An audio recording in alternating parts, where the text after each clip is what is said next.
Welcome back to episode 10. Dude, this is our 10th episode of the Total Pile podcast. How you doing, Brock? I'm good. I'm good. Nice. Well, it's been, what, 2 weeks? We had a 2 week break there. Our schedules didn't just, match up. I started a new job and whatnot, so the summer's been kind of crazy. And so we're just rolling with it. Um, Brock, how was your 2 week break? How's the poke life? You playing a lot? You chilling a lot? What are we up to? I'm doing a little bit of judging, playing a little bit, just kind of playing the decks against friends that I didn't play prior to NASC, like Reggie Drago and like Gas. Raging Bolt and stuff like that. Gas. That's the we'll just cut that short there. Reggie Drago's like what $15 I saw at one point. I don't know. I had three that I bought in bulk at from the NASC tournament. Yeah, nope, it's he's up there, and I was the sole believer on this podcast, but I never bought him. I just never did. I wasn't gonna buy him, um, because I just bought Dragapults and pre-releases and traveling to Orleans. I wasn't buying new decks, and then Teal Mask Ogrepon and Raging Bolt and Reggie Draco V Star are all like expensive. I mean, I don't think Raging Bolt was ever expensive, but like the Ogrepons were always I mean, it expensive. got up. I sold my bolts for like $10 before Yeah, it was nuts. NASC. Um, and speaking of expensive in that way, like it's just market stuff there, man, is crazy. I'm not a market watcher. I can't. I'm not. I don't have time for that. But would have loved to buy some Reggie Dragos earlier. That's for sure.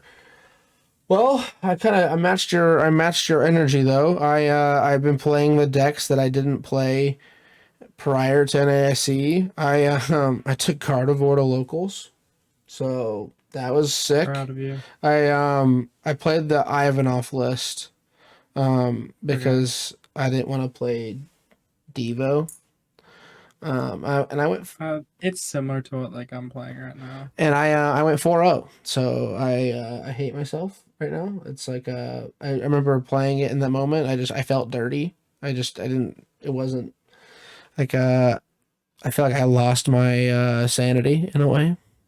But I never lost. So like I don't like what it's what you do to win, I guess, in that type of way. I beat a Guardy Mirror.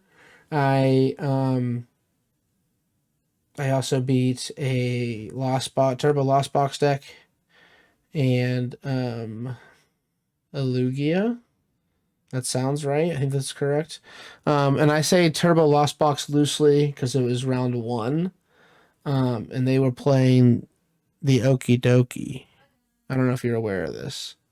What Uh, is the Ogie the Dogie? Ogie, the pre-release Okie Dokie. It attacks for Oh, two fighting, and if it has a dark yes. energy on it, it has It does more. it does more, and it has more health. So at one point in the game, uh, this player had the dark energy on it, two fighting, and a hero's cape. And if you at home or All right. if you are at home tracking, that is a single prize Pokemon with 330 HP. That's a big boy. That's the stat of the day. Okie dokie can have 330 HP with Hero's Cape and a Dark Energy. Um, I knocked it out. I never did. Actually, I just went around it with stuff, I think, if I remember correctly. And my final prize was Screamtail on a Comfy. What is that Ogie Dogie weak to? Psychic. But even then, like since I was playing Ivanov's list, I wasn't playing a cape itself. So like I couldn't get to 330. It's weak. I mean, I understand it's weak. I mean, it was one of those things where I didn't have enough energy in the discard pile to do it. Uh, It was like I I'm could not, have got it with Drifloom, but you were only playing one Drifloom, right? So like I never yeah. used it type of thing. Cresselia for No. prizes, all that stuff, like classic Gardevoir things, but it does feel gross. And I'm probably a better player now for it. but it still does feel kind of disgusting, to be honest with you. So our locals is like filled with people like trying to play Gardevoir but not succeeding at it. Yeah, And one of my buddies rolled up with a Charizard, which this format, like Guardy has a really tough time dealing with yeah, Charizard. yeah. No brainwave really stinks. Yeah, so he just rolled the entire tournament because he Good for him. just played Charizard. I love that. I do. I do. I love that. Um, and then also, I guess just the news and the kind of like our first subtle topic and kind of change of heart, kind of on my end. I attended the Michael Pramalot Medify class, which was over his Okay. Dragapult, Charizard, Pidgeot list from NAIC. Um, and so I don't know if I'm switching fully over on the coaching thing. Um, but more exposure to talking to people, like even just this podcast, talking to you helps you out a ton. Um, any reason to talk to highly experienced or highly skilled players is really good just overall because it gives you more of a thought process on how those top end tables go. And you could have asked him any question in the book and he would have had somewhat of an answer for it, right? Like I remember there was one time he was talking about would you ever Turo your Radzard out of the active if you started it? He was like, nope, I never would. Just let them knock it out. And if they don't, or they just chill there, then you just set up a full board and you just win. I was like, that's a great idea. Like I don't know why I never thought about doing that. You're always just dig. I always used to just dig for the Turo and just not finish setting up just to try to get an attack off. Like why not get fully set up if they're just Yeah, gonna let like you chill? Like let you chill. force them to take one is like Correct. It's still odd prizes. You never had to have a two players in play. You could just get your cloaks out and evolve slowly. Like it's just not to spoil too much from the class because you could still buy the video off of his Twitter or his Medify page, however you want to get there. Um, but it was super good. Um, and I got a few questions in there and whatnot. Because my main thing is I hate trying to set up those type of decks with you have three stage chooses and a barrel and a Luminion. So like that's my biggest weakness is just trying to figure out how to set up correctly. And overall, he did a fantastic job. So I recommend that class super highly if you are interested in that list. I believe it's on his Twitter and his Medify page. So go check that out. And yeah, so I think I found my deck for the next year or so. I think I'm just gonna like play. I mean, because it's technically three decks in itself, right? If I just keep the Lost Box package, I keep the Pidgeot package, and you can play Torrid's package, which is similar to Pram's, it's just a different A spec and a couple different stage ones in there. Like it, I mean, they're all very similar. Um, yeah. so I think I'm set for the next year. I think I'm big chilling, especially with how these results have been going with Japan and because they are already playing our Worlds format with Shrouded Fable being released over there. It's definitely something cool to look at. Even though we're not playing in Worlds, like Cups start at the beginning of July. Depending on when your stores book them, it could be in the Shrouded Faded format or our current format, which was NAIC. So like all those lists and that data is still relevant depending on where you're at in the world. So super cool. Anything else new with you, Brock? No, No, just haven't been playing a ton of poke just because this format's it's the like summer. not relevant to me. I feel bad for all the players who are new to Pokemon that come in during the summer because it's just like people are tired from like the season structure and like normally we still have another month to play because NAIC is normally in Yeah. July prior to this year. And so now that we have this actual like month break, you could really tell like we had like I think it was 5 people show up to a normally 12 to 15 person league a couple weeks ago. I didn't get to go this weekend, but so it's the summer numbers are hitting. Speaking of Yeah, so that, there was go ahead. Sorry. no, there's a couple new players at one of our leagues, and somebody brought my name up, and they haven't even met me because like I didn't really go to any league stuff like a month before NIC because I was just focused on testing for NIC, and now I haven't been to locals in like another 2 weeks after 3 weeks after that. So it's like one of these new players that was like asking for help, and they got pointed towards me. They're like, "Who is that?" It was funny. That's me. That's me, man. No, I fully agree with taking a break and whatnot. Like me and my wife just started picking up Lorcana as a summer hobby, and hopefully, maybe I can fully convert her into a full on nerd, and we just start playing Lorcana sometimes on the weekends or Long at night before bed. Like I just get some starter decks and hang out, maybe buy one tier one deck or something like that, and call it a day. Um, but yeah, so I think I'm playing Lorcana Wednesday night at our local game store because I have the night off. I'm just like, okay, I guess I'm in it now. Kind of stuck with it. Anyways, so with that being said, we talked about summer breaks and NAIC was 2 weeks ago. A lot of stuff's happening, but there's also a lot of rumors and what going around. We want to start with some concrete evidence before we jump into the hypotheticals and the world unknown. After some reflecting, Barack's got a full season year in review ready to go. Take it away, my guy. So this was like my first full year, like committing to like playing almost every weekend, uh, in league cups or league challenges or whatever, and then traveling to like all of the feasible regionals for me, which ended up being 6, could have been 7, but like some really nasty weather happened around Charlotte for me, so I didn't end up going to that one. So after playing in 6 regionals and IC 20 cups and 20 challenges throughout the year, I like had like a reflection because I finished with 520 points on the season and finished 323rd, I believe. Like everyone that's on Twitter and on just talking is like thinking of like the negative side is like this is so hard or whatever. Um, this is was like my first full year competing, and I got this close, and I now looking back on it, I did not play up to a world's caliber. Um, like I lost 2 point ins, which means if I won, I was guaranteed points. It wasn't like I bubble points. No, I would have been guaranteed top 5 12 points at both Pittsburgh and San Antonio.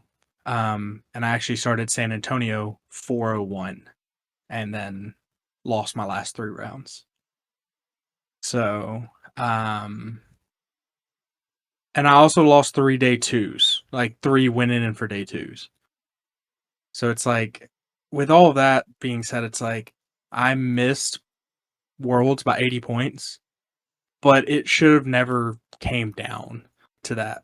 So it's like, also, I had the whole perspective of just like the goal was Worlds, not really getting better.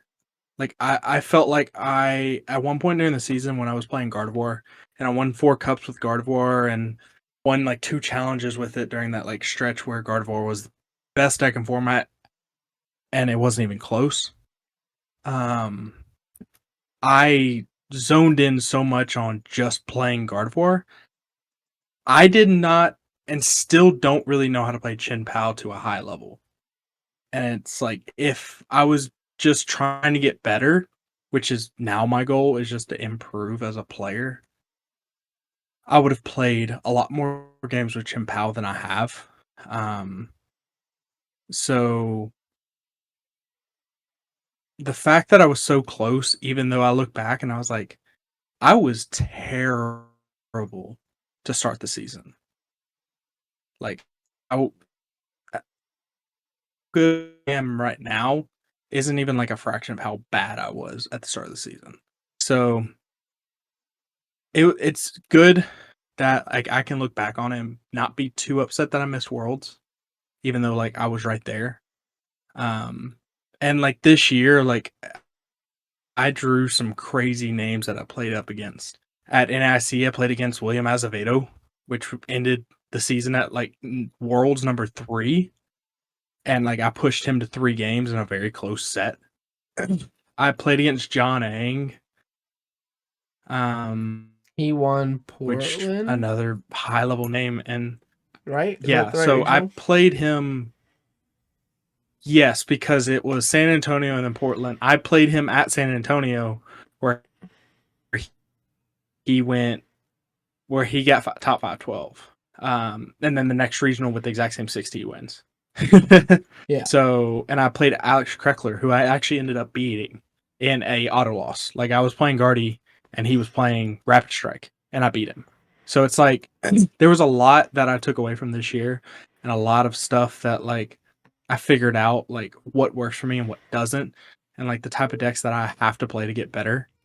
And just like creating like that group of players around me that I know are going to make me better and push me to be a better player than just playing with anybody and everybody, because like I'm at a point where I'm if I just play with everybody, I don't feel like I'm getting better in testing. Like I'll play games against anybody, I don't care. Like I enjoy playing Pokemon. But like when I'm serious testing, I have a good group of players that I'm going to be testing with going forward.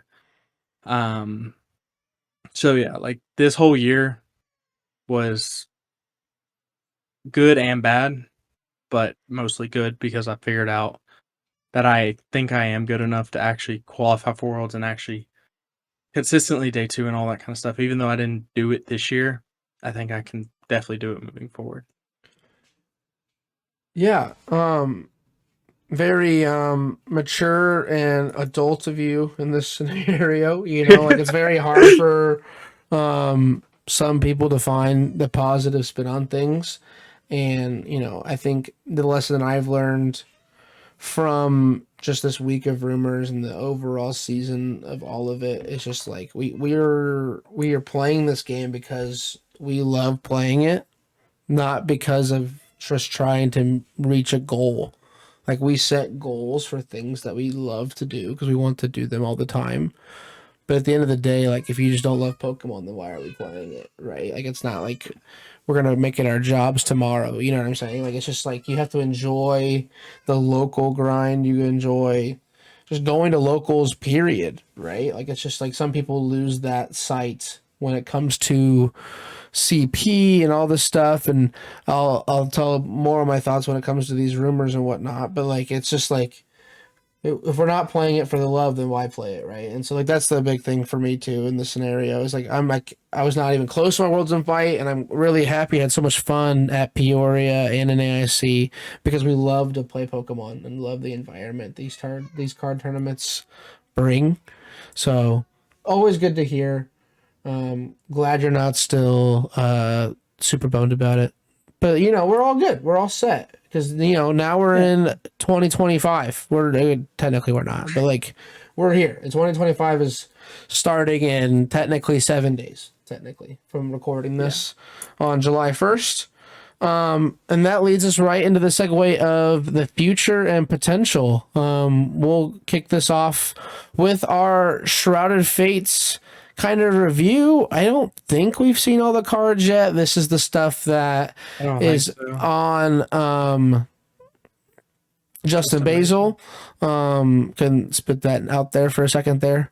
But Justin Basil's sick. I love this website. It's where I get my proxies, and besides Twitter, when the cards are announced, this is where I get translations from as well. Also, Tuan Lei is super good as well. But we're not gonna go over every card, just kind of the big ones. And the main one we talked about a few weeks ago, but we're gonna talk about again because it's sick. It's Star Tricks. Rowlet and Decidueye are irrelevant in this conversation. Only Dartrix is going to be talked about because it has the United Wings attack, 20 damage. This attack does 20 times the amount of I can't even read today. Oh my goodness. This attack does 20 damage for each Pokemon in your discard pile that has the attack United Wings. If you didn't know, I love United Wings. This is one of my favorite decks to play at locals. It's the biggest. I want to call it a meme because it has day 2'd a regional before. Actually, Has it? yeah, 100% because Alex Shemansky did it. But I just can't remember the tournament it's at. I think he actually it's in. I Yes. think It it's was in it. It was in I think it's ASC. NAIC last year. If I type in United Wings, it should pull up. Yeah. I have to go to tournaments, search database, United. Or I'll just type in Alex Shemansky. I don't know why I'm doing this the hard way. I know the player, not the tournament. Alex Shemansky, former EUIC winner. He got top 64. Yeah, he There were top 3 of them in 60. day He 2. won $500 with United Wings, and I aspire to be as good as him one day. And it's sick. It's absolutely the coolest deck ever made. Won't be topped. I still have my Dittos ready to go as well. Unfortunately, that card will be rotating, and the Gallade will be rotating as well here soon. Or, yeah, the Gallade with the buddy friend searcher, whatever, for a supporter. But yeah, United Wings is sick. And this now gives it the capability of hitting. I think it's 320. If I correct, 4, yeah, because there's now 16 total United Wings cards in the Still deck. don't knock out so hard. Sure you do. Vitality Band, baby. You take 20 less from double turbo. You know, Ditto only needs attack for a Dark Energy. It's fair. It's baby. We're here, man. We're here. It's got a good guarding matchup because you hit Dark with Murkrow. It's only Nightmare is an Iron Hands or a Dragapult technically, but then again, Ditto's got 70 HP, and you just discard all the Murkrow and the Watch Roll, and you're set. So I don't know. You know, Flamigo's pretty annoying if you're playing against Dragapult. I haven't tested it, but I'll be playing it.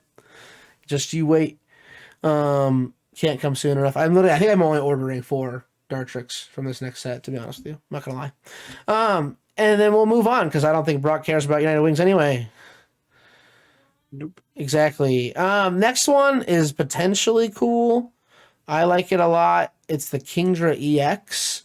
And this is really only for the Royal Command attack. It's put up to 3 water Pokemon from your discard pile onto your bench. And I read that correctly. It doesn't say basic. It doesn't say stage 2. It doesn't say EX. There's no restriction on this. It is just water Pokemon. So if you wanted, doesn't make a lot of sense, but it's kind of cool. You can Royal Command 2 Excalibur and a Kyurem VMAX onto your bench. And then you just load that sucker up and you knock out everything. That's the deck. It's the coolest. This is also a strange question now. Can you play Palafin off this? Technically? You can do the Palafin, not the Palafin EX. Yeah, I just don't know if I guess the ability would still be live in the discard pile, Yes. technically. Yeah. So, Yes. can't do Palafin EX, which is dumb. That's like the one way for like a Garbodor, because Garbodor, the old Garbodor that shut it off with a tool, that would get around it because it shuts off the ability of everything, even in the discard pile. You're right. True. But True. Old school. We don't have anything in the format that shuts off the discard pile or the hand. No, we just have That active and. Oh, there might be a hand. Bro, you could. I just figured it out. You could Iron Thorns, but he's got to be active, so you can't do the attack anymore. Yeah, you could. Could you do that? Could you put Iron? Yeah, it's Iron Thorns. If you had Iron Thorns in the active, could you rare Candy into Palafin? So. No, because it still has to be evolved from. No, because that ability's gone though. I'm reading Iron Thorns now. I just broke the game. In play. Is that what the Pokemon with the rule box in play. Yeah. Oh dang! I mean, that's dude. Why they gotta write Because it's stupid not in rules, play. dude? Ah, this game's no fun. Also, it has to come from a Finizen. That's because that's the Palaffin's ability itself. It has to come from Yes. Finizen.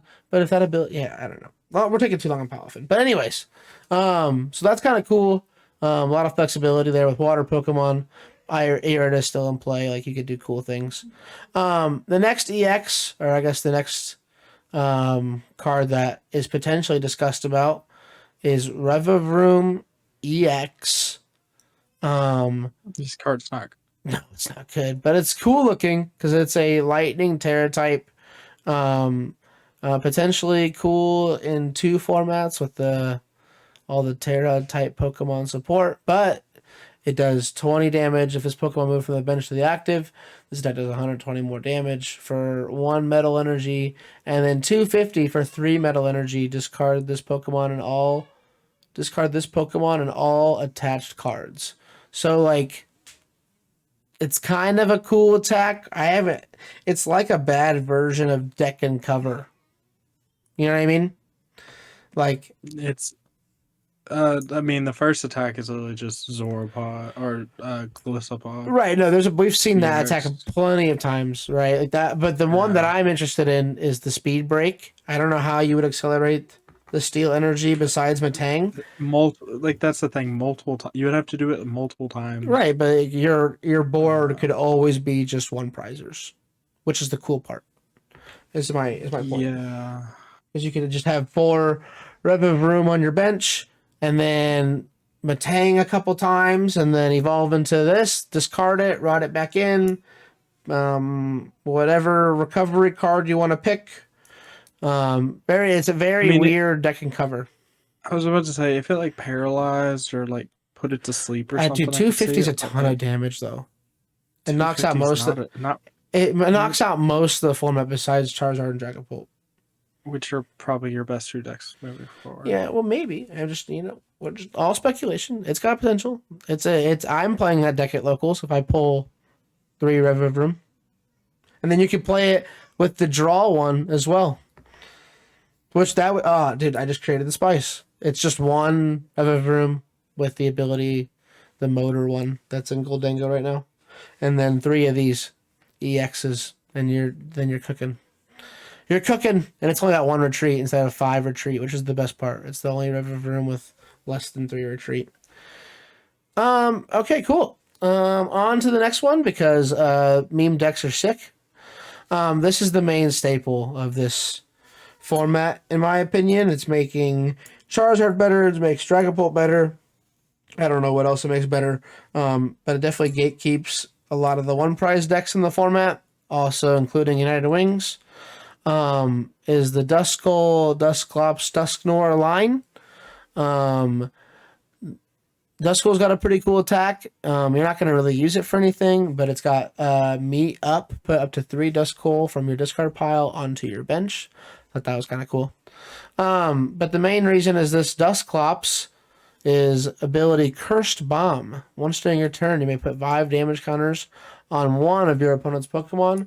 If you place any damage counters in this way, this Pokemon is knocked out. For those of you who are not connecting the dots on why this is good in a lot of decks next format, say you're playing Dragapult and you use the Curse Bomb ability to put 5 damage counters on your opponent's Kirlia, and then Dusclops knocks itself out, and then you can knock out a Kirlia and then do 6 damage to a Drifloom or whatever, so they can't accelerate energy to itself without the Bravery Charm that you jamming Tower. That was probably a bad example, but like either way, this allows you to knock out multiple single prizers with Dragapult in that way. Sets up a lot of valuable knockouts. Also, you could do this to a Raging Bolt, fixing your math from doing the 200. It doesn't have to be a bench Pokemon. It could be any of your opponent's Pokemon. So you knock Dusclops out, put 5 damage counters on Raging Bolt or Teal Mask Ogerpon or any EX that has more than 200 HP. and then you can just knock it out with Dragapult. So super cool. And then this is where it gets kind of insane. The Dusknoir has the same ability, Cursed Bomb, but instead of 5 damage counters, it's 13, which that is insane because then as a Dragapult player, you can one-shot a Charizard EX at the cost of a prize card, which is crazy because you just put all 13 on Charizard, you do 200 to Charizard, that's 330, and you're good. That's a knockout. Brock, thoughts on the Dusknoir, Dusclops, Duskull line? I think that it makes Charizard a BDIF again, like Yeah. by far. Fixes a ton of math. It fixes so it allows, because there's like these weird scenarios that Charizard opponents play into where they like basically play chicken and then set up like these massive turns. But because they're limited to only 180 damage, like you're never OHKOing Chin-Pao in the first turn unless you're using Max Belt. Yep. But with this, it basically just turns on all the cards that are good in Charizard and makes them better.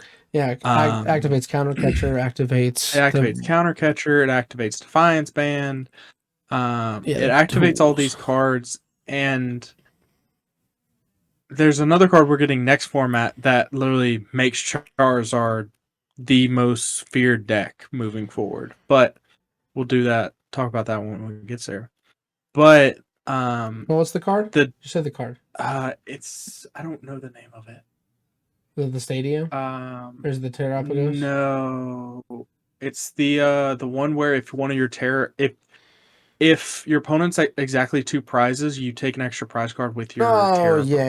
Okay, continue. Yeah, sorry. Yep, I know what you're talking about now. But it's like, so the reason I say that it just like is insane in Charizard specifically is because Charizard has a damage cap of 330. So if your opponent's is exactly at 2, then you can blow up your Dusclops or Dusknoir, and doesn't really matter where you put the damage. And so you play then you're doing 330, which OHKOs everything in the format. Yep. For 3 prize cards. So it's like, if you take a knockout with the Dusclops, it's on paper, it just seems like... It seems gross. It seems like it is going to break the format. It's a total problem. Sure. No, it's like I said, it's gonna be it's like you said, it's super, super good. I just hate how you still need like an extra piece on top of it in Charizard, which is why I referenced it with Dragapult first.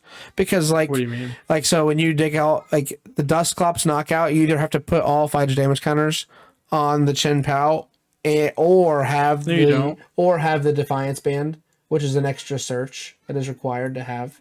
You know what I'm saying? Well, you also need to put the damage counters on the Chin-Pao. Not if you have Defiance Band, or the or against with Dragapult, you still need the Defiance or to put them on it. Correct. That's what I'm saying. 200. Right. I agree. Either way, you need an extra piece. Yeah. I just that's still my only like gripe with it. It's the same point to both of them, right? Oh, okay. Like with Dragapult, like doing the extra 5 helps you against Charizard more than it helps. You know what I'm saying? Because like that 13 damage counters on the Dusknoir is perfect math for Dragapult without any extra damage counters. But Charizard's doing it more for the knockout acceleration. It seems like. You know what I mean? It just allows you to outpace everything. Correct. Like that's the thing, is like, because it just allows you to just play the game a lot differently and with and more aggressively. You're not waiting on your opponent to do stuff. Exactly. So it like it just makes it so much better. Especially like I think there's a way to build it to where you go first instead of going second. Because you want to, I mean, you could, I think so too. Because in turn 1, your turn 2, your first attacking turn, you can knock out whatever you want. I think it's really good. It's scary good. I don't know if it's game breaking. I don't think it's game breaking because right Charizard now. has so limited space already. You know what I mean? It has a lot more space than you think. Maybe I'm just not a good Because enough you're not dev playing the with it. Bibarel. So like with the new Unpheasant or whatever it's called, you gain 1 slot because you cut that instead of the Bibarel. Yeah. And then you cut a bunch of the cute stuff. Like you only play 1 Turo now because we're basically going into a one-shot war format. Yeah. And I think you still play Rotom, especially if you want to go first. Yeah. Maybe. And we'll figure this all out. Obviously, it's all speculation. There's so many different cards you can cut and replace. Like I said, the master class I with Prime a lot. Like he cut Rotom from his list because Cleffa does the same thing for 1 prize, technically, if you think about it. And so like master deck builders are gonna break this for Worlds, and it's gonna be super interesting to watch. Because I mean, based off what I'm seeing in Japan and just local / online testing with like just watching people play the format on YouTube. This Dusknoir line is like it's got some real potential if someone can figure out the best way to do it. I hate that you might have to cup a barrel and then add basically Rotom back in the Unpheasant thing. Unpheasant dippity. Yeah. That's the part I don't like, but I'm also not a big fan of Rotom either, which obviously Rotom's very good. Like a lot of people play Rotom. It's just not for me. But Dusknoir is crazy. Like that's just like I think Dragapult will play Dusknoir. I don't think Charizard will. Charizard's definitely gonna play it. What's the reason for Charizard needing 13 extra counters? You just take a knockout on the bench. You kill a Bibarel on the bench. Oh, that'd be kind of cool, huh? Yeah, Yeah. damn. I'm just dumb. Yeah, you could just knock out. You don't play heavy counts, so you play like it'd be a Charizard 2, can play like 2, a 2. 2/1/1. No, it's gonna be a 2/1/1 because you're gonna play probably 3 super rods with it in Zard. And then you can just rare candy into a Dusknoir after you Dusclops once. Yep. Yeah, that's still gross. I didn't even think about the barrel thing. That's crazy, actually. It sets up 3 prize turns. That's what I was saying with the new the new supporter dude. It can take for the Terapagos. It can take 4 prizes in 1 turn. Yeah, it takes 4 prizes in 1 turn. Or can take 4 prizes in 1 might be taking next year off, boys. That's crazy. Boys and girls, that's just nuts. I don't know. That seems like ADP type stuff. I don't like it. Okay. Anyways, moving on. It's a brighter, better days. I'm mentioning this card because the attack is super cool. The Cresselia, that's right after it, has the Crescent's Purge ability. It's an attack for 3 psychic energy. It does 80 damage. You may turn over one of your face down prize cards face up. If you do, this attack does 80 more damage. That prize card remains face up for the rest of the game. This is just the coolest way to bring back Town Map without bringing back Town Map. That's all it's good for. 160 doesn't do a whole lot. Gardevoir won't play this. 160 and Guardy's pretty good. There's no all the Guardy lists in Japan are playing it. That's crazy. I wouldn't touch it with a pole. I guess. I mean, it's insane. I guess it does 160 for 3 energies. There's nothing in your deck that does besides Drifloon. Yeah, just play their Drifloon. That's how I would do that. Well, the thing is like it's low maintenance. It doesn't get killed by Jamming Tower or that. I agree. So but if you want to do if you're doing 160 though, you only need to put 6 damage counters on it. Yeah. So then it wouldn't die in its Jamming Tower. That's irrelevant to the point. I'm just saying to what you were saying. But like, so it's also a manually attacher, which Guardy has none of this format. Yeah, like, nothing wants to be manually attached to. Yeah. Yeah. Besides your big Guardy. That's it. Yeah, true. True. I'm not a Gardevoir expert. Take Brock's advice here. Cresselia is being played. I don't think it's great. I may never play the deck ever again, so okay, this is all you. The card is I think it's very good just because 160 for 3 is just low maintenance. It's another low maintenance attacker like the Drifloon. Are they still playing Heavy Ball with it? Yeah. Yeah, I guess you'd have to because it only flips. I mean, you're not attacking with it 6 times. There's no chance. That'd be crazy. No, I think you're attacking with it early to give yourself some just easy Isn't damage. isn't just the Moon Glow Reverse Guardy just better? No, it only does 110 for 3. Yeah, but I mean, there's I guess you're right. There's advantages. I mean, if the thing is, if Dragapult's as popular as we think it is, I don't think Lost Box is super relevant, which is the biggest reason why you're playing the Moonglow Reverse. That and the Dragapult itself. So it's like, yeah, because that Cresselia does 2-shot a Dragapult just by itself with no damage on board. That's what I'm saying. Yeah, and nice. if you manually attach to it once, it doesn't die on the bench if they go around it. Yeah, that's true too. Everything else that in Gardevoir you go around it, it just dies on the bench. Yep. That's very good actually. Okay, well, I'm wrong. That's okay. I don't think any of these extra cards that are dark that aren't EXs are relevant. I'm reading real fast.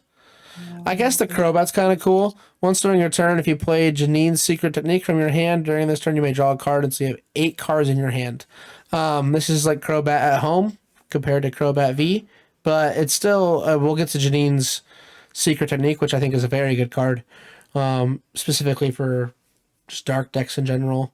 But Crobat being a stage 2 and drawing until you have to have up to 8, which is a ton of cards, but being supporter reliant is kind of cool and weird at the same time. So I think it's got potential. It's not as cool as Revavroom, but it's cool. I don't know if this works good, but just another double colorless. It does double colorless and then does 60 damage for each EX and V in play. Oh, I'm playing this with Terapagos. I don't know if it's good, but it just seems... No, I'm making it good for sure.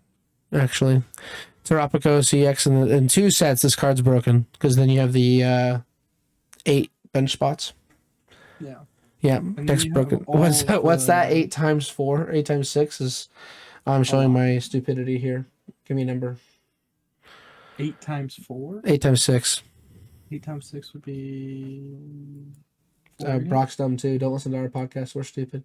Yeah, 480. What? 480. Oh my god! Yeah, I'm for sure building this because your opponent's guaranteed to have at least 1 or 2 on there, and I can have the other Zoroarks just chilling as well with my other 4 EXs on my bench.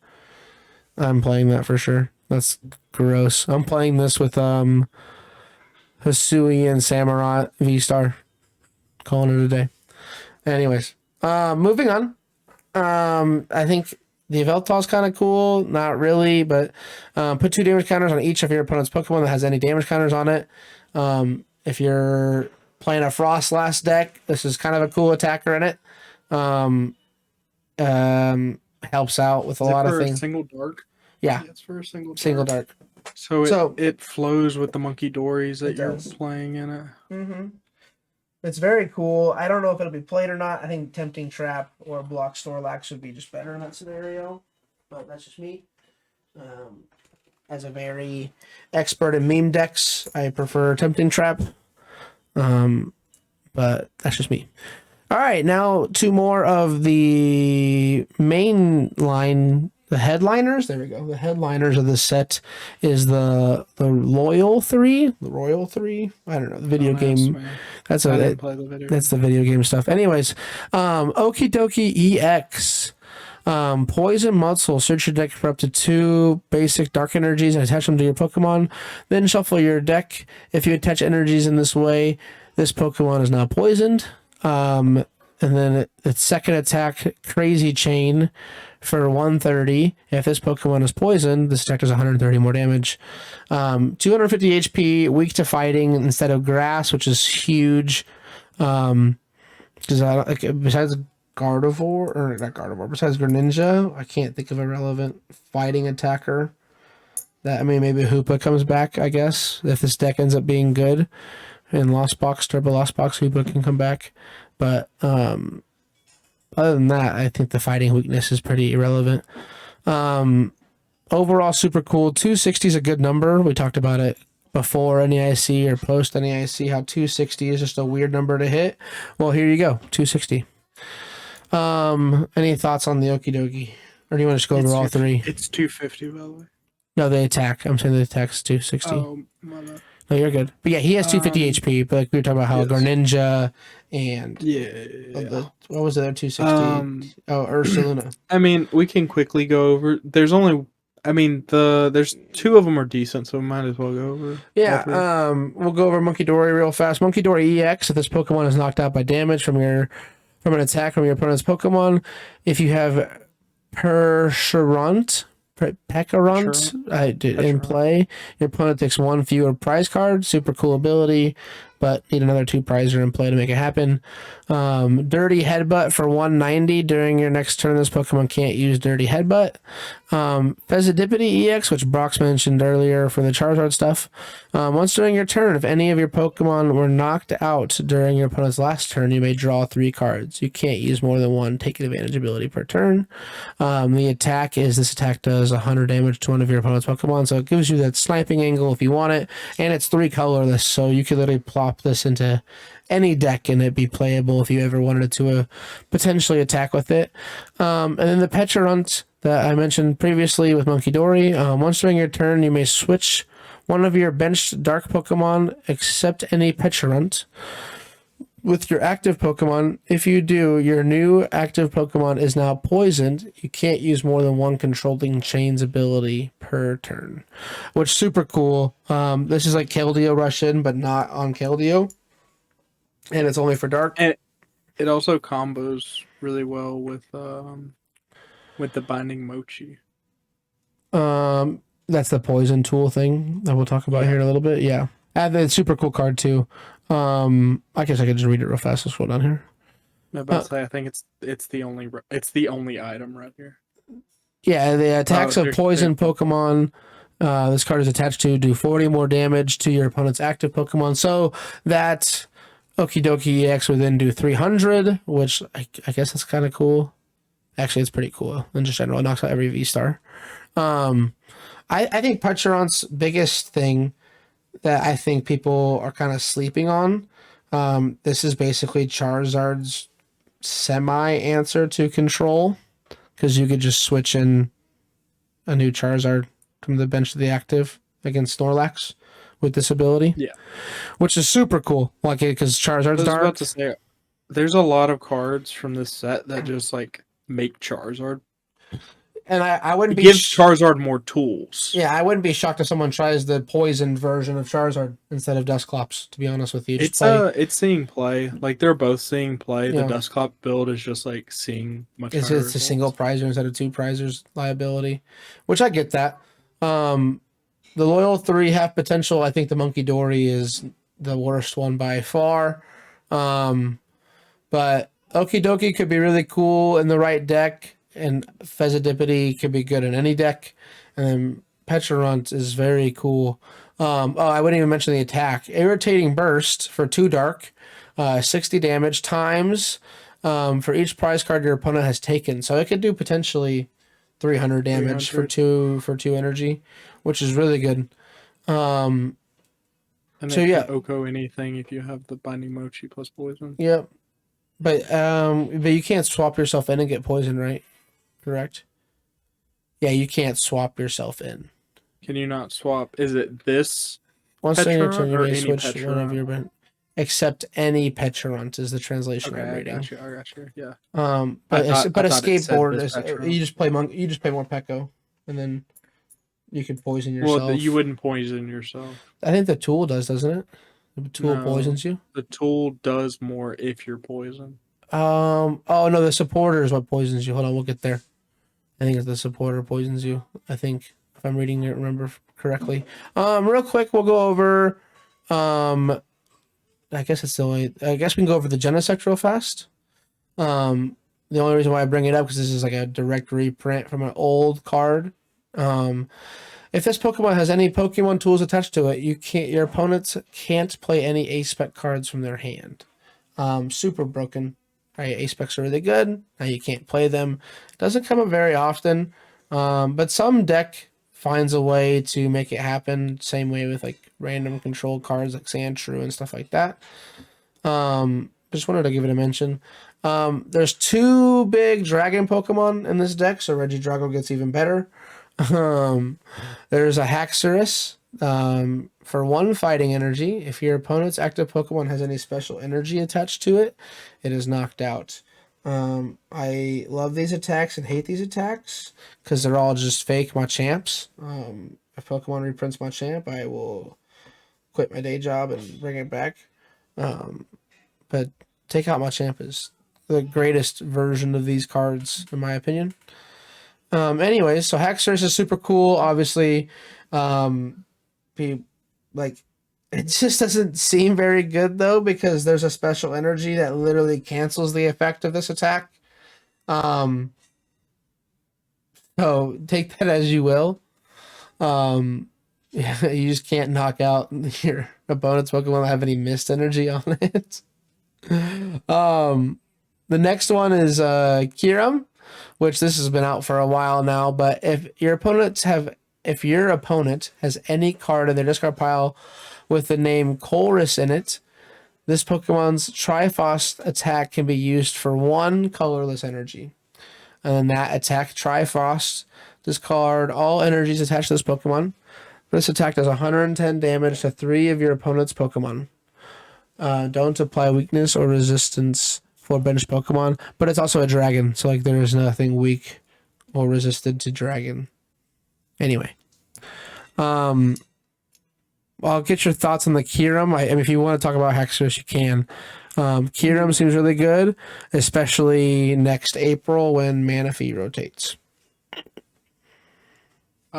So the Kyurem's very good. In Regidrago, I think every other deck is pointless if you play it. I think you could play it in Lost Box. Why would you play it in Lost Box? I think it'd be it's a great mirror counter. I mean, it's just so is Jirachi. Ooh, see, but that's just who plays Jirachi now. That's what I'm saying. Is why would you play I don't know this over Jirachi? Because anyways, 110 to 3 comfy is pretty sick.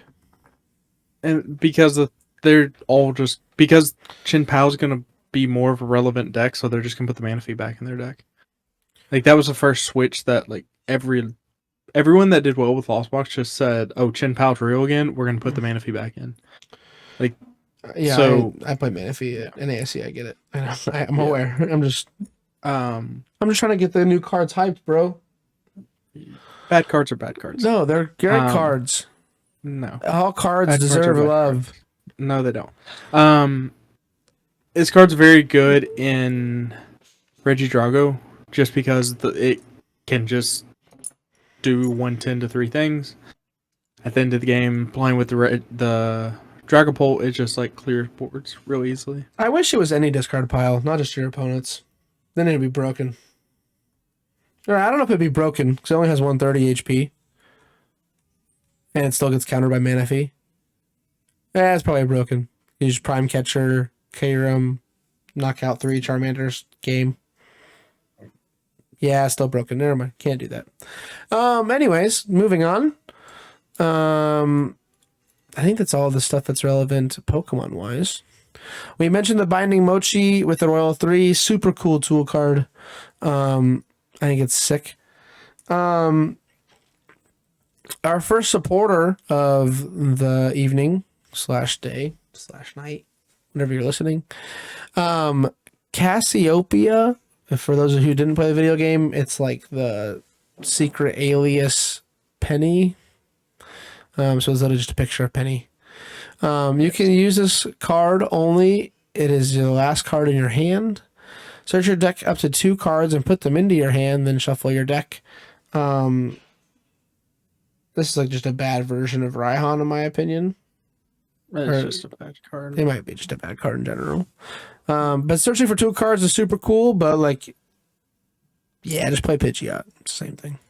Yeah, what 2 cards are you grabbing off of it that would make it broken? Supporter and Dracloak. I don't know. Just you're grabbing. Came to head. Yeah. Why not just research and C7? Yeah, might as well just C7. Because you're discarding the cards, which means you're getting rid of them anyways. Yeah, and you can only play it if it's the last card in your hand. So would you rather just research for 7 or search for 2? Without discarding anything, right? It's just even better than that in just general. I guess this is technically the reason why Kieran was printed. I mean, technically, right? But here's a supporter with Colress in its name. Colress's Tenacity. Search your deck for a Stadium card and an energy card. Reveal them and put them into your hand, then shuffle your deck. This seems bad, but it's the only version of Stadium Search in the game. So, but stadiums aren't that relevant right now. This is a GLC card. I'll be surprised if this ever. Bro, you think they're actually making GLC? I mean, that makes sense to me. No, I'm not gonna. they're not making GLC. Nah, that's a GLC card. You're 100%. That's literally printed just for GLC. I think they're no joke. That's what it's for. You could search for Stormy Mountain. You can search for what's the double? No, it's any energy card. It doesn't say just basic. Oh my god, that's broken. Yep, GLC card. You can search for what's the fire one? What's the fire one right now? There's no good special fire. No, the stadium. Magma Basin. And then what was the old one that healed back in Charizard tag team days? That's legal in GLC. Scorched Earth. You can heal like 30 damage if there's discard a fire or a fighting energy, draw a card. Yeah. Yeah, that's what you're talking about. Giant Hearth? Discard a card, grab 2 fire energies? Maybe that's legal in GLC. I'm not a GLC expert, but either way, that's broken. Yeah, Colress Tenacity GLC card. Stamp it right now. Okay. This is my favorite card of this entire set, no doubt about it. Dangerous Laser. It's an A-spec card. Your opponent's active Pokemon is now burned and confused. If you weren't aware, I'm old enough to remember Hypnotoxic Laser. Barack is technically old enough. I don't think he ever played with Hypnotoxic Laser though. Brock. It was in one of. I got points with Hypnotoxic. It's the best, dude. Yes, but it wasn't my ace spec. I played computer search also. Well, back in the day, Hypnotoxic Laser wasn't an ace spec either. So yes, you could play 4. You could play 4 lasers. That's what I'm saying. It's like this is a one of. It's just bad, and it does nothing compared to sleep and poison. Poison you can modify. You can't modify burn or. Yeah, this is a terrible card.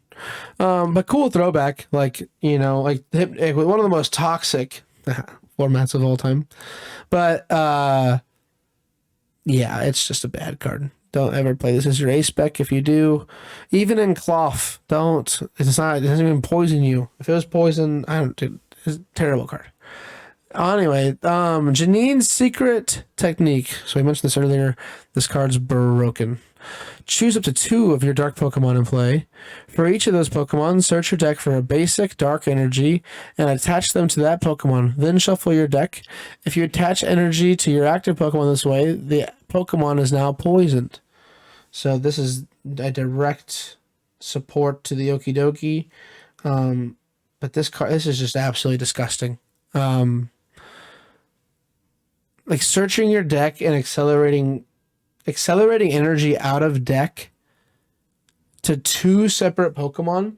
Like you could technically do this to 2 baby Roaring Moon, and then or the big Roaring Moon for that matter, and just. But like you had to do 200 to yourself though. But like the baby one, you'd live a spit innocently still. Either way, this is just nuts. Like it's just absolutely insane. I can't describe it in any other way. Like the trade back is not steep enough. It seems like this card should have ended with "then your turn ends," in my opinion. You know what I'm saying? Like it just feels like one of those effects that is so crazy that it should end your turn. Yes and no. Like this is the state that they're going in now. Like since we have seen some of the cards from the Tarapago set, they're basically giving every special type of card this exact effect. Like the Glass Trumpet does the exact same thing, but it's an item card. Yeah, we talked about the Trumpet and the Crespin a little bit a couple weeks ago. Yeah. But with this coming out before Worlds, like Roaring Moon will make an impact in this tournament. I know Brock thinks it's a fake deck. Maybe he'll test it now because you have Janine's secret No, technique instead of Sada, but that's sick. because Janine doesn't see you cards, Don't, so don't, it still just loses to Iono. damn, fine, totally fine. Knock out everything in front of you. Neutral center, an A spec stadium card. Um, I just can't help but giggle because, like, why I don't understand. I guess prevent all damage done to Pokemon that don't have a rule box by attacks from their opponent's Pokemon EX and Pokemon V. If this card is in your discard pile, you cannot put it into your hand or shuffle it into your deck.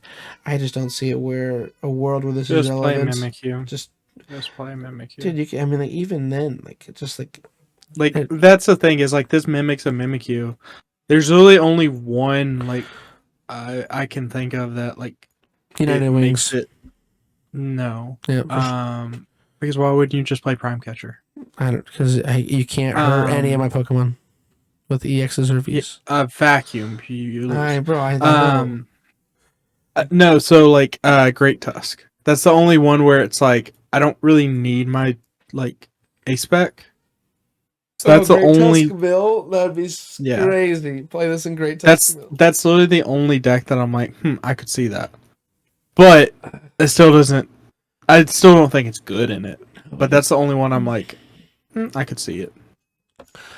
Yeah, it's pretty sick. The next one is also another stadium. Knight Academy. Once during each player's turn, that player may put a card from their hand on top of their deck. This is kind of cool. I don't think it's really playable, but it's basically an Iono proof card, which is kind of cool.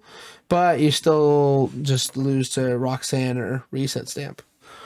Or Unfair Stamp. Sorry, I should probably really say the correct names here. So that's cool. The next one is Rescue Stretcher at Home. It's called Night Stretcher. Put a Pokemon or a basic energy card from your discard pile into your hand. You can play 4 of these because it's a trainer card, so that's kind of cool. But I just don't think it's going to be fast enough for anything, in my opinion. I guess it kind of is cool if you're maybe play a 1-of in Charizard. Maybe. I'm just trying to be optimistic here because say your Charizard's knocked out, you don't have to waste your quick search on the fire energy or the Charizard. You could just play 1 Night Stretcher and then be Barrel or Unfezidipity or whatever draw engine you want to put in there for the last card you need. That type of thing. I'm not sure if it's going to be good or not, but any item based recovery directly to hand normally seems good. Yeah, so I think the card is playable. I don't know how playable, but the card definitely is going to see some success in its life. I'm playing it United Wings. United Wings is one of the decks where I think it does kind of show its merit. You get Ditto back every time. Yeah, I think like United Wings. I think something like a Charizard could play this. I think it could too. I think something like a Gardevoir could make really good use out of this. Gardevoir would love this. Oh, yeah, right. I think Gardevoir does make very good use out of it. With all the 1-of attackers, it's so good. Yeah, and Monkey Dory, you can back either the basic Dark or the Monkey Dory. Like, yeah, that's so good. I think the first question whenever you're attempting to put this into a deck, though, is do I have enough search to make this better than or do I not? If I have enough search, I'd rather just play a Super Rod because Super Rod is just objectively better. Yeah.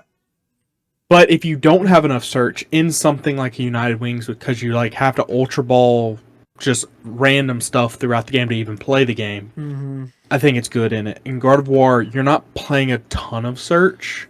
You're playing search, but you're not. Yeah, I think anything that does like a Curlia or a Dracloak type engine would rather just play a 1-of Night Stretcher for that time where you do have it, and you can filter through your deck. You know what I'm saying?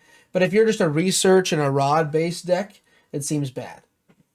Because like, uh, the, I guess they're currently right now in Dragapult. A lot of them playing 1 or 2 rod.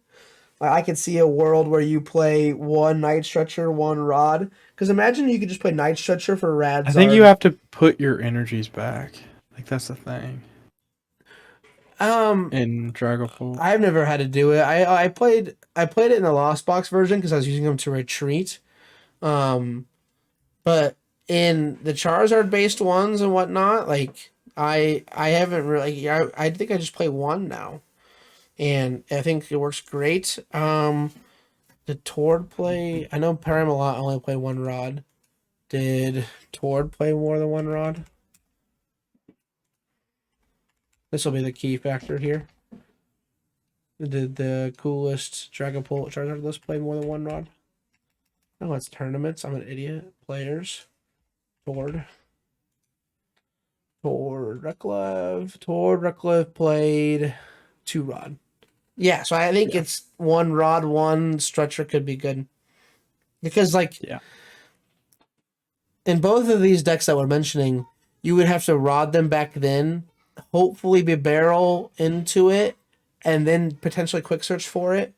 But if you could just put That's the what I one was card you saying is like want, if you're playing yeah. if you're playing something that has enough search, I think Super Rod is better. But if you're playing something that doesn't have a ton of search, then of course Night Stretcher is better. Yeah, I think I might go to a 1-1 split. I'll have to try it out. But it seems like it could work. Moving on. Um Of our, Pokey Vital. Oh my god, we have been. It's crazy. it's bad. We're It's bad. nuts. Pokey Vital. Heal 150 damage to one of your Pokemon. Great. Gold potion at home. Um, Power Eyeglass. Um, this is for Revivroom, I guess. The end of your turn. It's bad. Bad. Yeah. This is the only card that's left, and it's super good. Xerosic's Plan. Your opponent discards cards from their hand if they have 3 cards in their hand. This is good in control, and it's good against control. Which I think ultimately ends up being that no one plays it because it's good on both sides. Um, I'm not sure how that works. I don't think Control's in a very weird spot where it keeps getting stronger, but it also just keeps getting worse into the meta. Mm-hmm. Too Um, many answers now with the switch outs yeah, and it's the just hard to define down into it. and the variance of just how wide the meta is. It seems like Yeah. there's 5 to 6 decks that are competitively viable at every tournament still.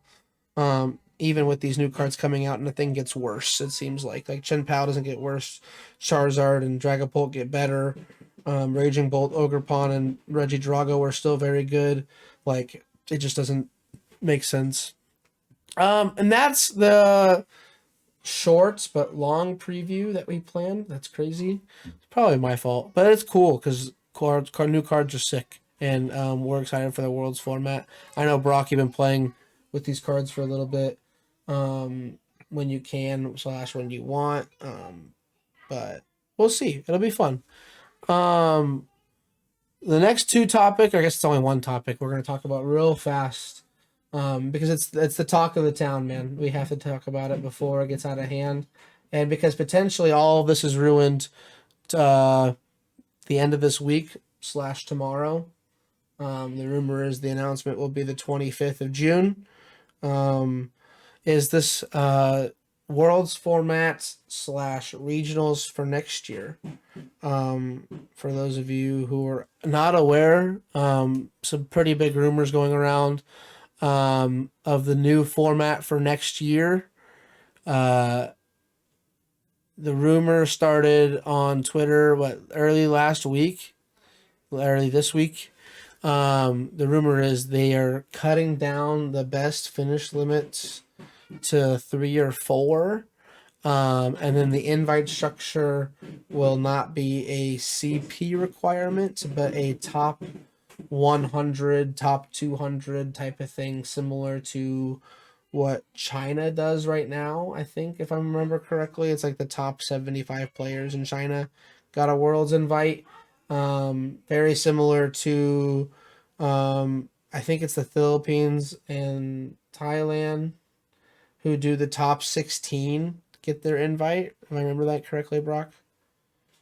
I don't know. I think somewhere else does that. Japan is very similar. We've done It's it before. We've done it before too. But just real quick, your thoughts on said rumor. Obviously, this does change how we potentially qualify for Worlds next year. What's your thought process when you hear that said rumor? I mean, my mindset is kind of the same. It's like, just tell me what I got to do. And like, my goal was to try to do that while I'm just improving every time I play Pokemon. So for me, it doesn't really change it. I think that if your goal is just to improve every time that you play Pokemon and every time you sit down and just that you want to improve, then it shouldn't mess up your thing, or it shouldn't mess up like your goals or like anything like that, because at the end of the day, like, we do play this game to have fun, and it's not like as big of a deal. Like, yes, the like I I think that they have to do something, because like the points threshold, honestly, I think was too high for NA, because like why are there like 300 people? I think it was like 258, I want to say, from Europe that qualified for Worlds, but there was like only 180 from the US, when our regionals are like 2K players every event. Um, and yeah, this is kind of my thoughts as well. Like, if this rumor is true, um, I think it really makes the game feel like it's going a step backwards. Um, because currently, if you didn't change the invite structure at all, I think events continue to grow and thrive. Um, and this is coming from a personal place who of somebody who potentially wanted to travel next year. Not that I guarantee could have. Um, but if it's a top 200, 300 CP earner thing, then we're just going to chalk the season for myself before it starts. Not to say that my only goal in Pokemon was to get a Worlds invite, but like it encourages people to go to big events less, if that makes sense. Obviously, the money's there. That's a great Kind of. time. The experience is cool, right? Like, I go to one regional, that's sick. But if you're gonna go to four regionals, I would say take a step back and make sure it's the smartest move for you personally, because I think someone only going to four regionals is not going to sniff the top 200 if that's the case. Does that make sense? What I'm saying? Kind of. Because it makes the pay to barrier entry higher. If you want to compete in the circuit and you're a mid-level player, then you either have to win the entire event or go to every single regional, right? Because if say you got No. top 64 at every single at three regionals, Yeah. you would have gotten what, 150 points. Yes. So then you would have been 500th plus if they lower the local cap limit, right? If that's the scenario. So you could finish a hop 128 at three regionals, and then you don't get any more points for cups and challenges. What's the point of going to those three regionals? Because you're not going to be top 200, 300 in that scenario. Even though you're that's top the thing, is 128 at a like, regional. yeah, but the thing is, top 128 at a regional was like very easy.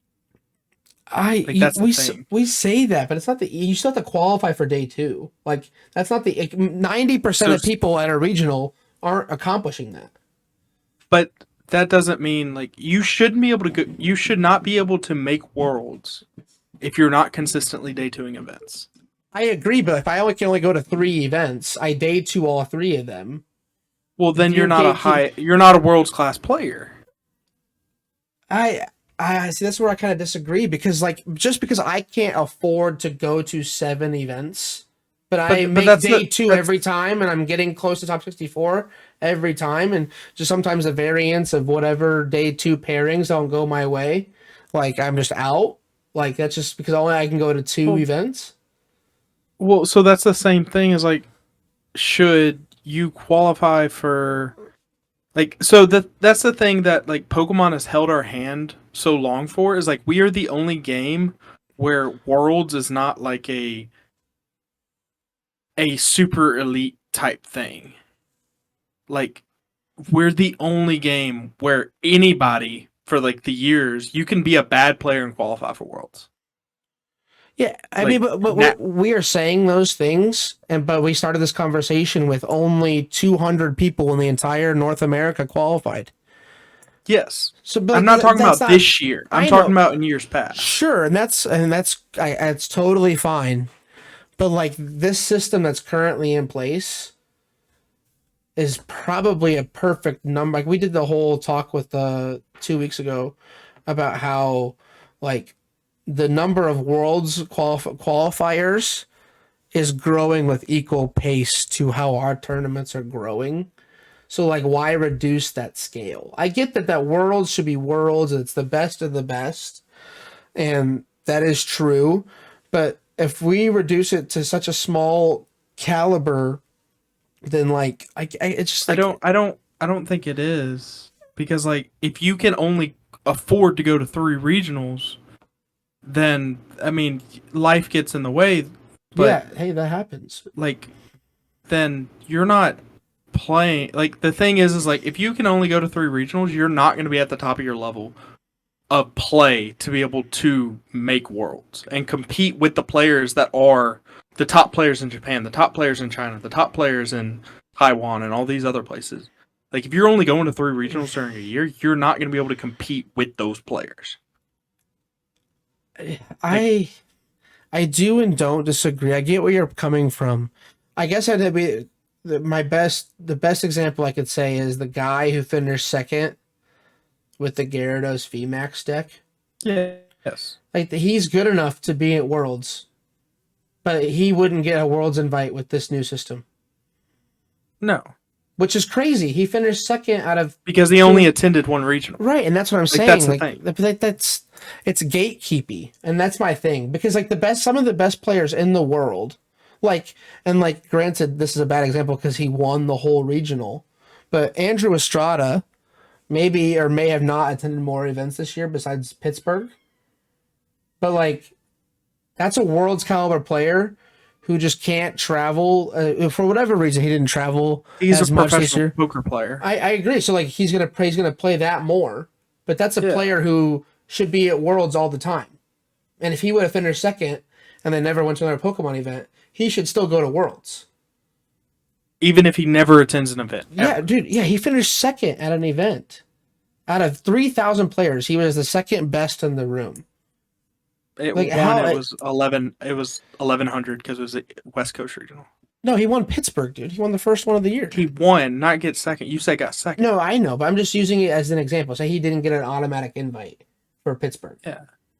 Like I guess I mean, in that same scenario, I guess like I mean Jesse Parker's had a great season, but like he got the he got top 900 eight, or 800 and some. right, but He had most of like that's from 800 locals. points. He got 2 top 8s, right, and then I'll pull up his page. I think that's a great example too. I think most of Jesse's points is from locals. He only got 390 from locals. He got 160 from getting second. Right, and so like based on this new system, if he didn't have locals, he wouldn't have got an invite. The locals will be included in the invite. I see. That's what like that's the and this is where it comes in with the rumor and stuff. I don't think locals are going to be included. It says that it's included. It says they're reducing the best finish limit of locals, which Of then regionals. You're reading that wrong. It says it's in regionals. It's going to reduce the best finish limit of regionals to 4. I'm on the wrong tweet. It just says that okay, if what I heard about the changes in the best finish limits and overall invite structure is true, you're going to see a huge decline. It just says in best Yes, finish and limits. the person that I can't find it anymore, but the person that told him about this was just referring to regionals. Okay, if that's the case, then it's a little bit different, I think. No, Um, so the thing is like Pokemon's never going to cut out locals completely. I don't think they are either, but like, my thing is like they cut out locals technically this year. You know what I'm saying? How? Because we used to have a best to finish limit of 8, and you could almost get your Yeah, and if entire that's the war. thing, you should not be able to get your whole And invite from local. I agree with that. I do. You should not be able to just be the best person in your hometown and then get a world's invite. That's not what I'm saying. But if say your best finish limit in locals now is 200 points and you still need 600 to qualify for worlds, that's where I get testy with. Or I guess it'd be 4 cups, 4 challenges would be um 290 points, 60. 260 points, and you need 340 points to qualify for worlds. Like that's where I get kind of weird about it, because then like why play cups and challenges if you can only go to 2 or 3 regionals? You know what I mean? Like it's just Well, so from the perspective that you're looking at, you think like everybody should go to Worlds if they I play okay? um I think I don't defining okay. I don't know. I think Okay is just day I twoing events, but then get what going you're 06 on day two. I get what you're saying. Um and I think the biggest thing is just like in the biggest moments of this right now is the numbers of it, right? Like we have this current structure that we are saying is not good enough and worlds needs to be more elite. I'm not saying it should be more No, elite, I but know, but that's that we want worlds to be worlds. It should be the best players in the world, which is essentially a more elite event. yes. And the only way to find that is to like make it to where you have to attend more events. Like I get what we're saying that hey, you have to play better to get there. And it just I feel like it's just one of those things where like because this is like we've seen this a lot this year.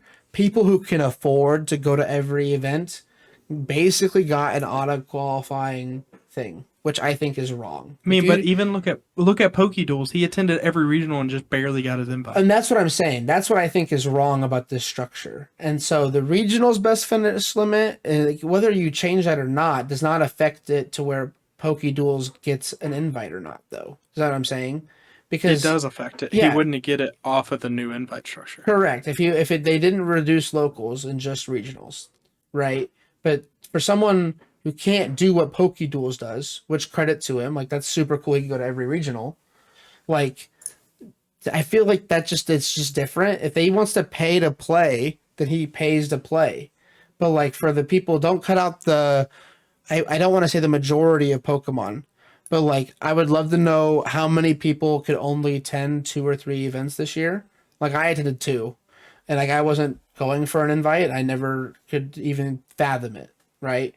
But for the guy who gets top 16 at one of the 2 events he goes to.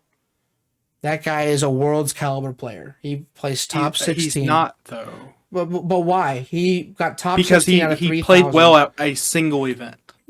He only got to go to 2. Like that's like It doesn't matter how many events you go to.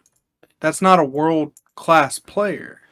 That's you did well at one event. We all have events where we do well at one event. yeah, I don't know, man. That seems sketch because like it's just one of those things where it's just like if you're able to do it once, why like you're able to do it a second time? No, And you're not able to do it a second time. bro, the odds are There's higher if you do so it once. there's a dude in Arkansas that missed his invite and he got top 16 at a regional and maxed out his cups and challenges and went to 7 more regionals and missed his invite. Yeah, I get just it's part Like of the draw. I get what you're that's saying. that's what I'm saying is like just because you do well at one and does that make him a world class player if he played at 6 other regionals besides the one he top 16 Well, and missed his invite still? what's his limit on this That's not page? Like, how many day twos did he make? You know? one. That's what I'm saying. He has the one top 16. That's what I'm saying. It's just because you did it once doesn't mean. And he also could go to these other events, and he proved your point wrong. He's not a world class player because He still attended all these events and still missed. I ended with more points than him, and I didn't make my best finish was a top 128. We both maxed out cups and challenges. I just did better over at more events. Yeah. Either way, it still just kind of rubs me the wrong way in that kind of sense of the word. I mean, like that's the thing. Like it's because I get what you're saying. I don't want Pokemon to hold anyone's hand by any mean. I mean, that's like giving out like participation trophies just for attending 2 regionals Yeah. and playing okay at them. I guess. I mean, we say these things, but like it's still only 200 players from NA qualified. Like I guess Yes. like how small are we trying to make this tournament? Like I'm not 50. trying to make it any smaller. No, I think this year was harder than it should have been. Yeah, I get But- that. Because like NA, like I said, like NA's had like I think 200. It wasn't even 200. No, they had over 200 qualify for From Worlds. NA? No. It Yeah. was 189. Oh, just Masters. Maybe I'm thinking of the full. Yes, just qualified. Masters. Yeah, like why would you want to make it any smaller than that? I'm not saying make it smaller, But why is Europe getting 300 players when their events are only 1,100 players, and why is the U.S. getting 189 when our events are 2K? That's what I'm saying. Is they're imbalanced due to the weirdness of the system that's in place this year. Yeah. Because the situation that you were just talking about, that you did well at one event over in Europe, you got your Worlds invite off of doing what one event, maxing out locals. But here, that's not the case. Yeah, and it's probably easier to travel to all the events in Europe as well. Yes. I don't know. I think they got to do some really serious aligning. I don't think making it harder is the answer though. I think maybe making it harder in Europe in comparison might be it, right? I think that's. I don't think 150 or 200 or any of these numbers are what they want. I think they have a set number of players that they want to be competing. Like top 1,000 players in the world, and then you break that down. But that's essentially what's going to happen at this event, right? Like, because I don't know how the other invite structures work, but there's currently, like you said, only 400 players max, or 450 max from the 2 biggest Pokemon regions outside of Japan, right? 300 whatever from Europe, and the 180 whatever from I think it's 500 from the 3 major rating zones. Yeah, and then because Japan only gets how many invites? No, I'm talking about LA. I'm talking about LA, EU, and NA. There's I think 500 total. There are 500. And then everywhere else Japan, gets a lot smaller. Japan has some weird stuff. I think Japan's gonna be about 200. I think is what I saw. Yeah, I just don't know how much smaller we want to get, because if you do change these rules to limit best finishes, you're essentially making the event smaller, and I think that I don't think it is going to make it smaller. It's just a different way to qualify. Like that's the thing, is like whatever way they put out, there's gonna be people that don't like it, and like if you can only attend 2 regionals, you're not gonna make Worlds no matter how they put it. It doesn't matter. Like if you only attended 2 regionals, even if you only attended 4 regionals under this format, you weren't making Worlds. If you were an average player. I think people have before, and they would be considered average. They're not household names. I guarantee you somebody. But like if you're consistently getting day 2 and pushing like through the bad part of day 2, like if you're getting above top 128 consistently, and that's what you would have to do to make Worlds off of only 4 finishes, would be like top 64 every event, then you're not average anymore. You're well above average at that point. Yeah, but in that current system, I don't think they would get a Worlds invite based on this one, right? Say they don't change the CP requirement, but they just lower it to 4 finishes. They're gonna change the CP requirement if they're not gonna make it 600 and lower it. That's not what they're gonna do. I think you're just I know, but like for that same example though, right? If we're making it a best of finish limit of 4 for regionals, 64 Okay. points, right? Or you get top 64 at all 4 events. That's how many points? 200 Top 64 is 200. Yes. for at all 4. Yes, out of 4. Yeah, so that's 200 points total. And then you don't reduce the locals like we kind of talked about. You wouldn't get an invite. Yes, but they're not gonna. If they reduce the number of events that you can qualify for, they're gonna reduce the number of. They're not gonna make you get 600 again. That doesn't make Well, sense. then we have the same situation we're in now. If you reduce it to 4 regionals and then make it But the 400 thing is like points, it's the same the system. thing is like it. They're trying to stop what you're saying that it's gonna encourage. If you get 4 decent finishes at a regional, then you don't have to travel anymore. Compared to under the current system where you had to minimum travel to 6 regionals to even have a chance. Yeah, I'm trying to. I wish I had the point. Probably should have brought that up before we started. How much is each placement with the each regionals? But like, there is a better way to fix this. And I don't know. I I'm my ultimate worry is they're gonna reduce the local points. Um, and that's the biggest worry because then I think a lot of the game will stop growing, and that's my biggest concern. Even if they do reduce locals, I'm still going to all the So cups the and all thing the is like challenges. almost nobody actually cares about the world's invite structure. Comparatively, like we have 20 plus player cups and there's like 3 people that actually were trying to go to worlds. Yeah, hundred Like percent. they're like it doesn't matter how many finishes they put locals at, it's not going to stop the locals from coming because almost no one in the majority, almost nobody cares about the local or cares about like the world stuff for it. Um, yes and no. I think it's different per area, and the reason why I say this because you're in an area with 5 stores going on, so But it's you the have same players. how many people are coming out of like when I lived there. It's really only 3 They're coming. stores. But I know, but like they're coming from Arkansas or they're coming from 2 hours away to travel Nobody for because cups. that's a different scenario I because know, but nobody like that's the travels to nobody travels to Memphis anymore because they kept getting their butt whooped in Memphis, so they just stayed where they're at and went on the other side of it. and that's fine. And like, but like that's what I'm saying. It de-incentivizes, which helps out the smaller locals. Like for example, if this is the case, there's a locals in my area that I would be scared goes away because no one would just drive out there anymore because it means they don't that means less because they cap the best finish limit for locals.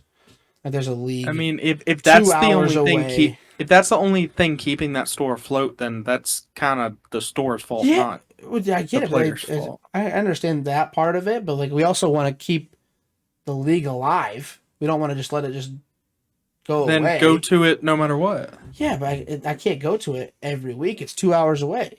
You know what I mean? Like it's just like I can't Then do that store that. was gonna fail one way or another, anyways. Uh, Like if the only thing keeping players coming to that store yeah, is league cups or challenges, then that store was gonna fail anyways.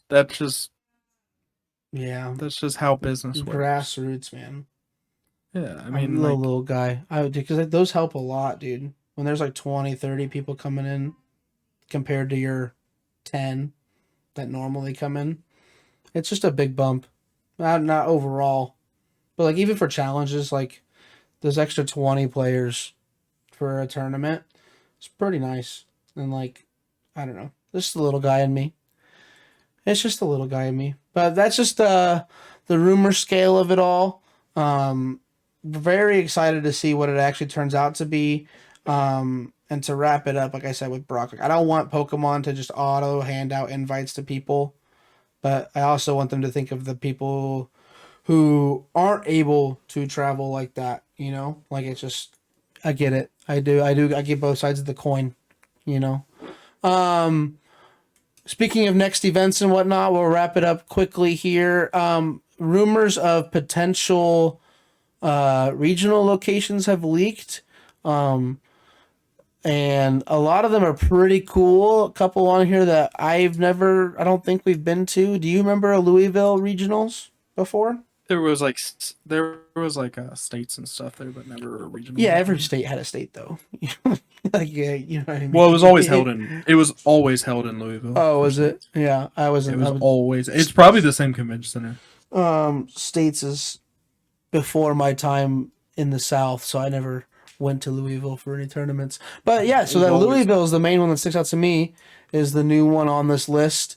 Um, and then the rest of them I know for a fact have had regionals before because all of them but one was on this last year's schedule. It's Louisville, then Baltimore, Portland, San Antonio, Orlando, Madison, Toronto, and Vancouver. Madison was not on this year's schedule, but I know for a fact has had regionals Neither was before. Baltimore. No, we had Baltimore's the year That was before. last year. Yeah, there you go. Baltimore's the year before. I remember a Baltimore regional. Oh, because they swapped it with Pittsburgh this year. That's right. Um. Either way, I think all these cities will be fine.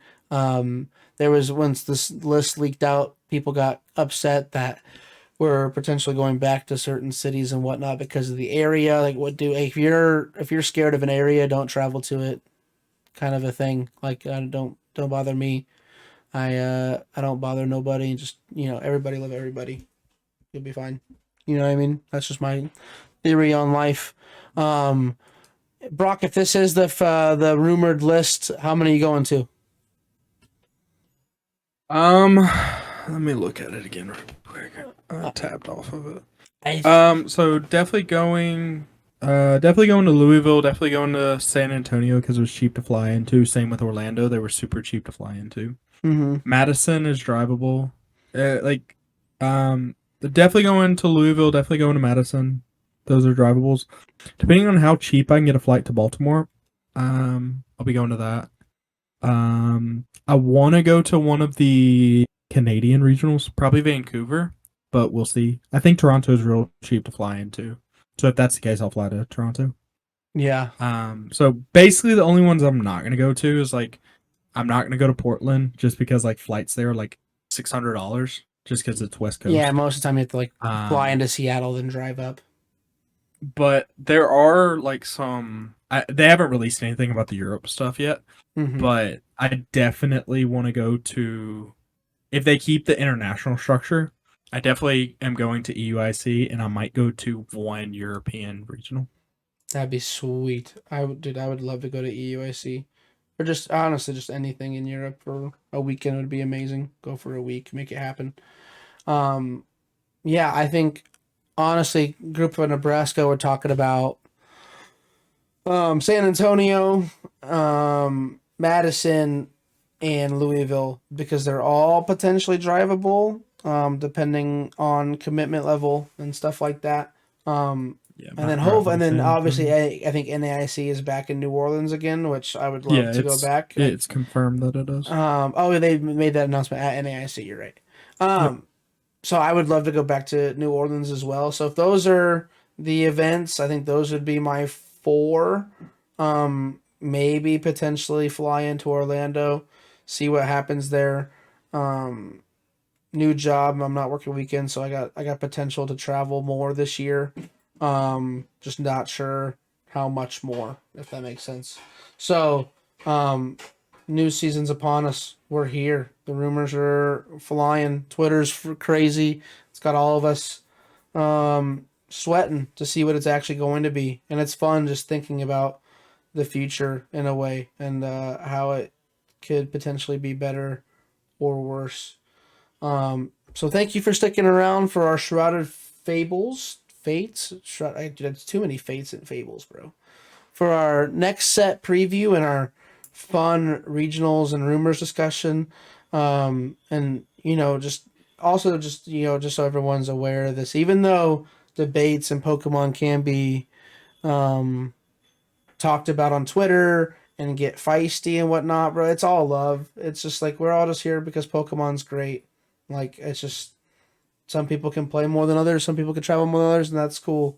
But like, we all just love playing Pokemon, and so um, just Got to keep doing what we love, you know?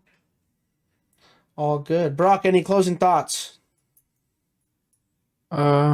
Just enjoy playing Pokemon. Just enjoy playing Pokemon. All right. And with that, we will see you on the other side till next week, potentially 2 weeks. I don't know. We'll see. We'll figure it out. But we will see you in the next one. Peace. There it is.